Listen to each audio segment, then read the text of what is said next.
ये कथा राजा हर्षवर्धन और उनकी पत्नी रानी विशपाला की है। राजा हर्षवर्धन बहुत नेक और धर्म का पालन करने वाले राजा थे। वही रानी विशपाला एक अत्यंत रूपवती और पतिव्रता नारी थी। उनकी जिंदगी बहुत अच्छे से चल रही थी। फिर एक दिन समय ने करवट ली और उन्हें अपनी जिंदगी के बहुत भयानक दौर से गुजरना पड़ा। स्वर्गलोक में एक बार शनि देवता और लक्ष्मी जी की कहासुनी हो गई।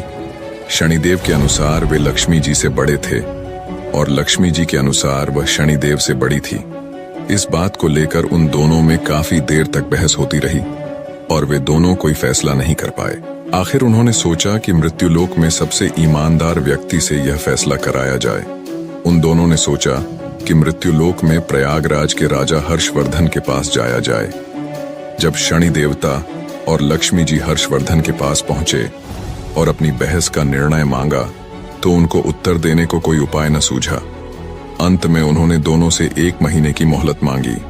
यह सुनकर शनि देवता व लक्ष्मी जी चले गए और कह गए कि वह अपने झगड़े का फैसला सुनने 1 महीने बाद जरूर आएंगे। उनके जाने के बाद हर्षवर्धन का सोना जागना हराम हो गया, क्योंकि वह जानते थे कि वह एक को बड़ा बताएंगे तो दूसरा अवश्य ही गुस्सा होगा और उन पर भारी संकट आ जाएगा। उसको चिंता में देख उनकी पत्नी विशपाला ने चिंता का कारण पूछा।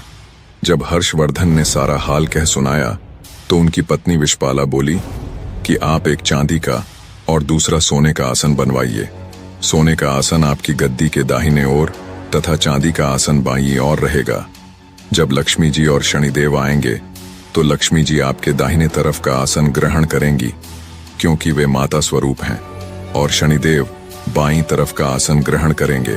आप उनके किसी प्रश्न का उत्तर न दें, और जब वह बहुत पूछें कि क्या बात है तो आप उनसे कह दें कि आप लोगों ने स्वयं ही अपना फैसला कर लिया है। 1 महीने बाद जब लक्ष्मी जी और शनिदेव आए तो वैसे ही हुआ जैसे रानी विशपाला ने कहा था। लक्ष्मी ने दाईं तरफ सोने का आसन ग्रहण किया और बाईं तरफ शनिदेव बैठे। जब उन्होंने फैसला मांगा और अत्यधिक जोर दिया तो राजा ने वही उत्तर दिया जो रानी ने बताया था। यह सुनकर शनिदेव गुस्सा होकर चले गए। लक्ष्मी जी ने जाते जाते हर्षवर्धन से कहा कि संकट तो जरूर आएगा, परंतु मैं तुम्हारे साथ हूं। जल्दी ही शनि देवता के प्रकोप से प्रयागराज में बहुत भयंकर अकाल पड़ा। लोग भूखे मरने लगे। यह दशा हर्षवर्धन से देखी न गई। कोई उपाय न मिलने पर आखिरकार लगभग 1 साल के बाद उन्होंने अपने राज्य को त्यागने का निश्चय कर लिया।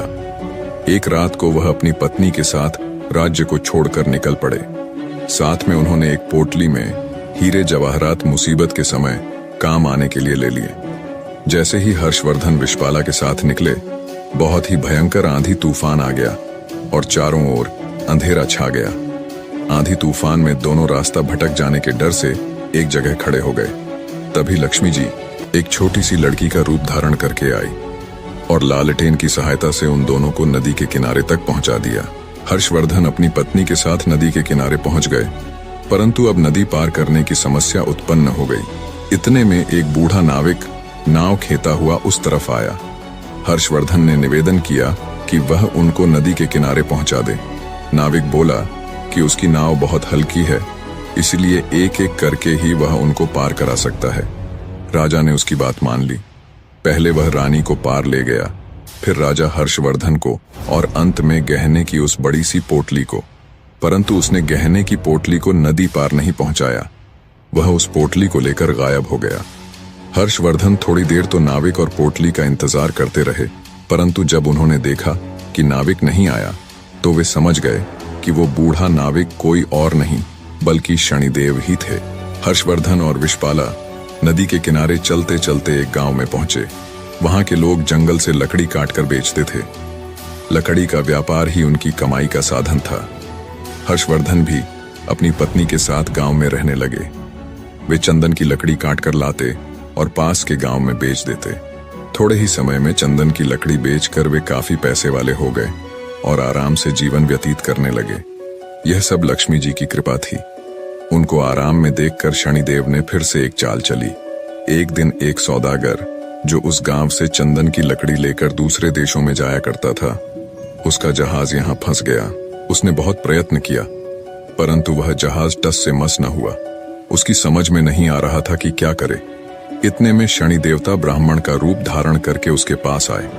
उन्होंने सौदागर से कहा कि मैं तुम्हारे जहाज को हटाने की युक्ति बता सकता हूं। सौदागर ने जब उनसे पूछा कि वह युक्ति क्या है तो उन्होंने कहा कि तुम गांव के लोगों को भोजन का निमंत्रण दो और उनमें जो भी सती सावित्री स्त्री होगी, यदि वह तुम्हारे जहाज को छू देगी तो तुम्हारा जहाज चल पड़ेगा। सौदागर ने शनि देवता के बताए अनुसार गांव के लोगों को निमंत्रण भेज दिया। जब वे हर्षवर्धन के घर पहुंचे तो विषपाला ने यह कहकर निमंत्रण अस्वीकार कर दिया कि मेरे पति जंगल में लकड़ी काटने गए हैं। सौदागर के आदमी ने वापस जाकर सारी बात बता दी।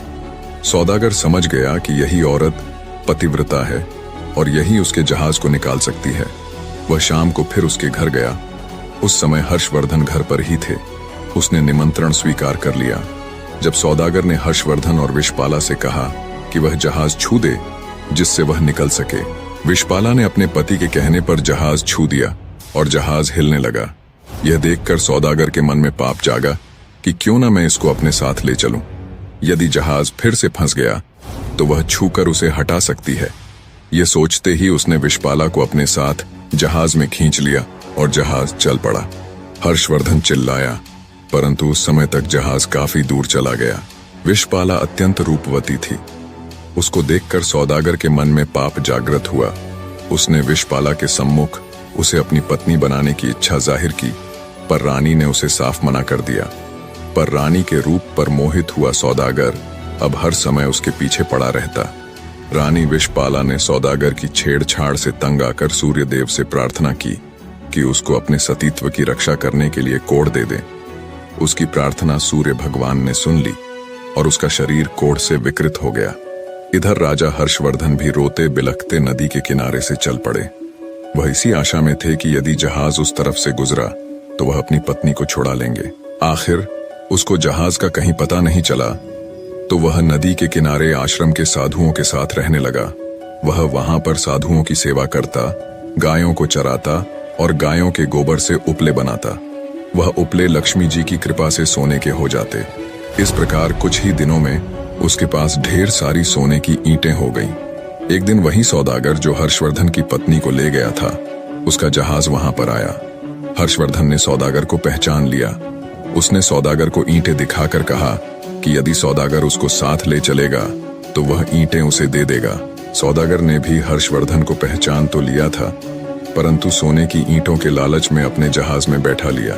जब जहाज चल पड़ा तो कुछ ही दूर जाने पर सौदागर ने हर्षवर्धन को नदी में फेंकवा दिया। हर्षवर्धन की चीख पुकार विषपाला को सुनाई दे गई। उसने एक काठ का टुकड़ा समुद्र में फेंक दिया। उस काठ के टुकड़े के सहारे हर्षवर्धन एक पुल पर पहुंचा, जहां आते जाते जहाज से चुंगी यानी कर लिया जाता था। अनजान व्यक्ति को वहां देख वहां कामगारों ने उससे पूछा कि वह कौन है और कहां से आया है। तो हर्षवर्धन ने कहा कि वह एक अत्यंत दुखी आदमी है। वहां के लोग उसको राजा के पास ले गए। राजा ने परिचय मांगा तो हर्षवर्धन ने बताया कि वो एक दुखियारा व्यक्ति है जो ऐसे दर दर भटकता है। उसने राजा के सामने दया याचिका कर कोई छोटी मोटी नौकरी देने की मांग की। राजा भी एक दयालु व्यक्ति था। उसने उसे वहां के बगीचे का माली बना दिया। उस राज्य के राजा के यहाँ संतान के रूप में इकलौती पुत्री थी, जिसके लिए नित्य फूलों का सुंदर गजरा बनाकर मालिन लेकर जाती थी।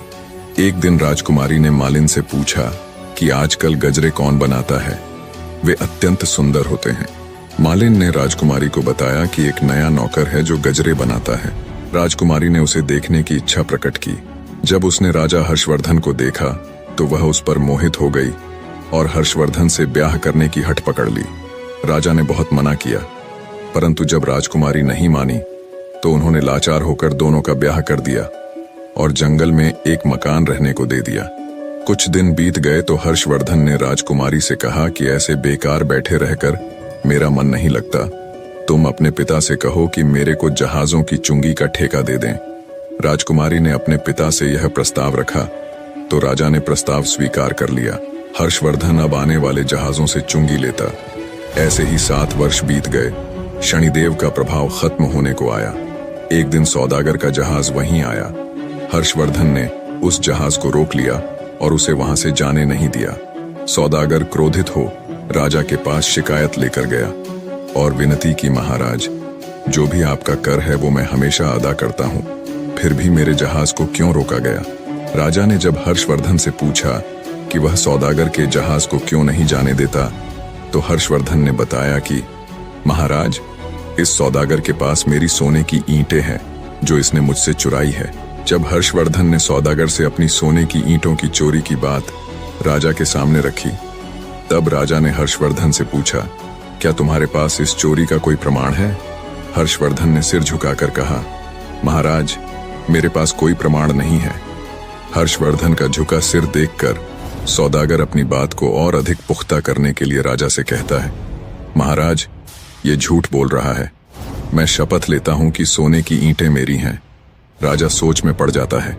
तभी एक तेज गर्जना के साथ शनिदेव प्रकट होते हैं और गुस्से में सौदागर की तरफ देखते हैं। उन्होंने कहा, सत्य और धर्म के साथ खिलवाड़ करने का कर्ज चुकता करने का अब तुम्हारा समय आ गया है। शनिदेव सौदागर के पास जाकर उसकी आंखों में देखते हैं। अचानक सौदागर जमीन पर गिरकर कांपने लगता है। वह पसीने से तरबतर होकर चिल्लाता है, मुझे माफ कर दो, मैंने झूठ बोला था, ये सोने की ईंटें मेरी नहीं हैं। इतना कहने के बाद सौदागर के शरीर से एक अजीब सा धुआं उठता है और वह वहीं राख में बदल जाता है। राजा और दरबार के लोग स्तब्ध रह जाते हैं। किसी को समझ नहीं आता कि क्या हुआ। तभी शनिदेव हर्षवर्धन के पास जाकर उनको प्रणाम करते हुए कहते हैं, राजा हर्षवर्धन, तुम्हारे सत्य और धैर्य ने मुझे पराजित कर ही दिया। तभी एक बार फिर से तेज प्रकाश होता है और तेज प्रकाश के साथ लक्ष्मी जी प्रकट होती है। मां लक्ष्मी जी हर्षवर्धन को आशीर्वाद देते हुए कहती हैं, तुम्हारे त्याग, धैर्य और धर्म का पालन करने के कारण मैं तुम्हें अखंड समृद्धि का आशीर्वाद देती हूँ। तुम्हारा राज्य फिर से समृद्ध होगा। आशीर्वाद देकर लक्ष्मी जी और शनिदेव दोनों अंतर्ध्यान हो जाते हैं। राजा के आश्चर्य की कोई सीमा नहीं थी। वह हर्षवर्धन के पास आकर कहते हैं, तुम कोई साधारण पुरुष नहीं हो सकते। तब हर्षवर्धन उसे पूरा किस्सा बताते हैं। राजा सहित पूरा दरबार हर्षवर्धन की धर्मपरायणता का गुणगान कर रहा था। राजा ने हर्षवर्धन की पत्नी रानी विश्वपाला को आदरपूर्वक जहाज से पालकी में बुलाया। रानी विश्वपाला ने पुनः सूर्य भगवान से प्रार्थना करके अपना पूर्व रूप मांग लिया। राजा ने आदरपूर्वक हर्षवर्धन के साथ अपनी बेटी को और रानी विश्वपाला को भी, जिसको उसने अपनी बेटी मान लिया था, प्रेम पूर्वक विदा किया। निष्कर्ष, किसी के जीवन में कठिनाइयां कितनी भी बड़ी क्यों न हो, अगर व्यक्ति सत्य और धर्म के मार्ग को नहीं छोड़ता तो समय के साथ वो न केवल हर मुश्किल से बाहर आता है, बल्कि खुद वो मालिक परमात्मा भगवान भी